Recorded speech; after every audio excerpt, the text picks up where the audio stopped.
crude oil, daily forecast, March 4th, FXEmpire.com.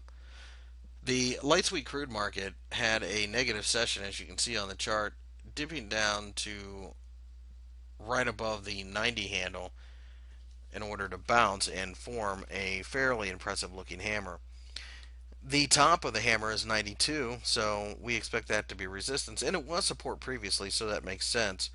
If we manage to break above 92, we think that's a very bullish sign. Below 90 is quite a bit of noise, so we think this market is relatively supported at this point in time, and as a result, aren't interested in shorting it. Also, one has to keep in mind that a lot of liquidity in the oil markets has been bought out by easing policies of the Fed, and they do look uh, set to continue that. So, having said that, the value of the dollar should continue to fall, and if that's the case, it should take more dollars to buy oil.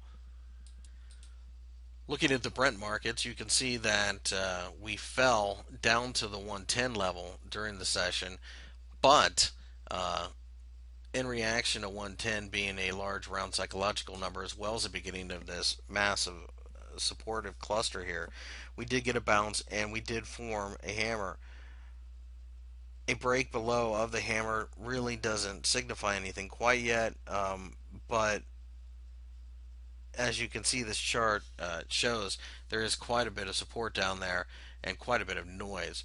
We prefer to buy a break above at 111.50 or so.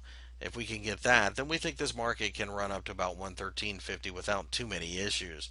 Nonetheless, though, we think as long as the dollar is being at least attempted to be weakened by the Federal Reserve, they will eventually get their wish, and that will eventually push oil markets in general higher.